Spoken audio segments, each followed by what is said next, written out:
Bo-Katan, come in. Received. Where are you? We're safe. I escaped. I've got the kid. We're under attack. I have to get the troops to safety. Understood.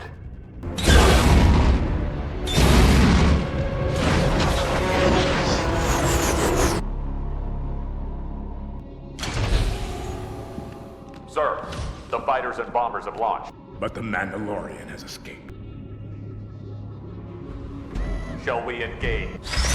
No, I'll take care of him myself. Tanks swerve to fleet command.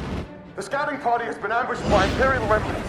They're launching fighters to destroy the fleet. Load the gauntlets and send all available troops down as reinforcements. I'll take care of the cruiser. Everyone go. Move!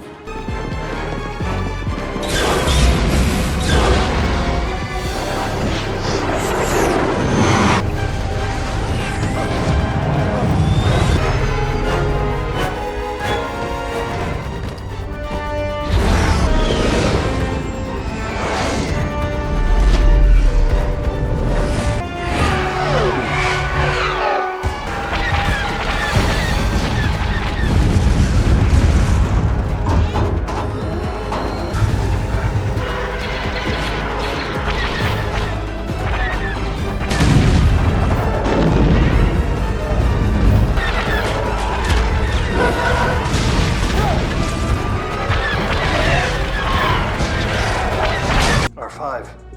Come in, R5. And get me the location of Moff Gideon's command center. I'm counting on you.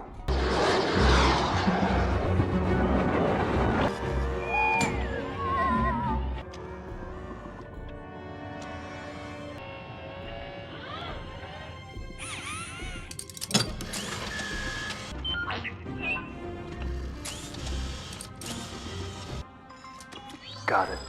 Good job, buddy. The command center is down there. I don't have any weapons, so this might get messy. R5, there's some barrier shields. I'm gonna need you to deactivate them one at a time, on my command. Deactivate the first shield.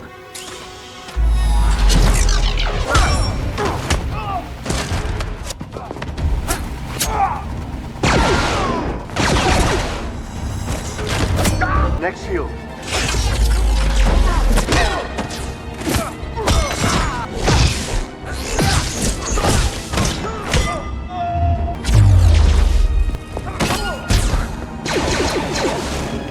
R5, next shield.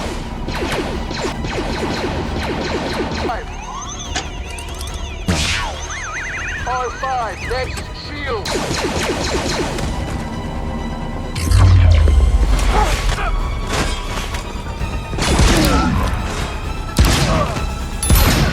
R5, good job, buddy.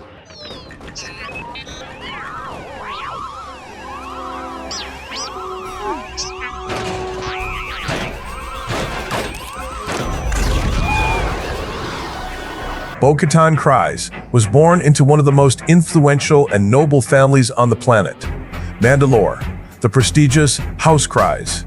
Her sister, Satine Kryze, would later become the Duchess of Mandalore, and a vocal pacifist who sought to steer the Mandalorian people away from their warrior past. But Bo-Katan took a very different path. While Satine championed diplomacy, Bo-Katan remained loyal to the warrior heritage that once defined their culture. This ideological divide would not only separate the sisters, but shape Bo-Katan's entire life journey through rebellion, civil war, and eventual redemption. Part 1. The Clone Wars. Shadow of the Death Watch first emerges during the time of the Clone Wars as a key lieutenant of the radical Mandalorian splinter group known as Death Watch.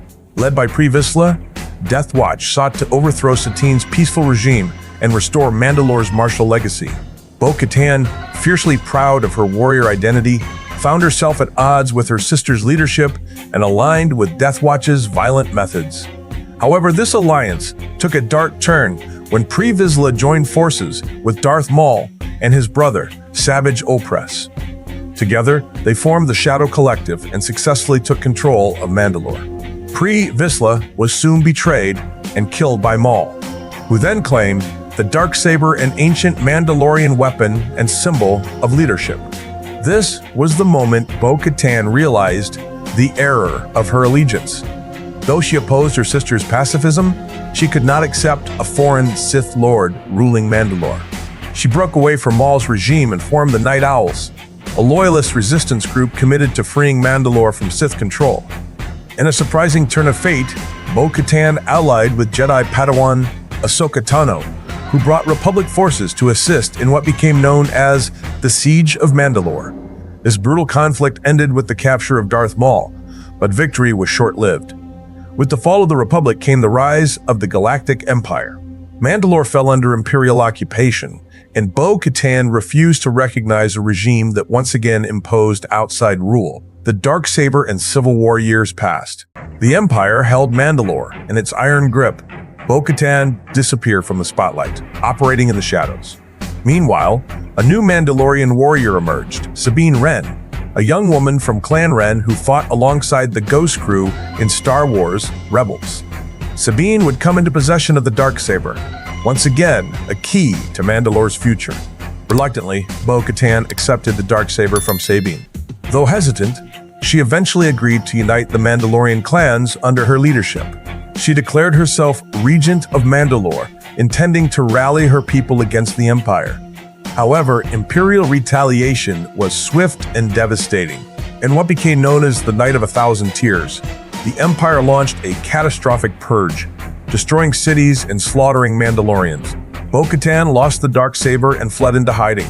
Her dream of uniting Mandalore shattered once again, reclaiming honor. Decades later, Bo-Katan returns in The Mandalorian Season 2. Still bearing the scars of her failure, she is no longer Mandalore's regent, but a commander of a small but loyal Night Owl cell. She saves Din Djarin the Mandalorian and Grogu from a Quarren ambush, revealing herself by removing her helmet, something Din, a member of the Children of the Watch, finds deeply disturbing. This moment sparks one of the show's key philosophical debates. What does it truly mean to be a Mandalorian? For Din, the way is sacred and immutable. For Bo-Katan, it's a legacy to be honored but adapted. Despite their differences, Din agrees to help her reclaim stolen Imperial weapons, and in return, she tells him where to find Jedi Ahsoka Tano. In the Season 2 finale, Din defeats Moff Gideon in combat, unknowingly claiming the Darksaber. But Mandalorian tradition dictates that the Darksaber must be won through combat. It cannot simply be gifted. Bo-Katan is visibly shaken. Her chance to reclaim Mandalore is once again tangled in ancient custom and personal pride. The new Mandalore. While Bo-Katan does not appear directly in the Book of Boba Fett, her legacy casts a long shadow. The conflict over the Darksaber continues to grow. Din Djarin begins to understand its weight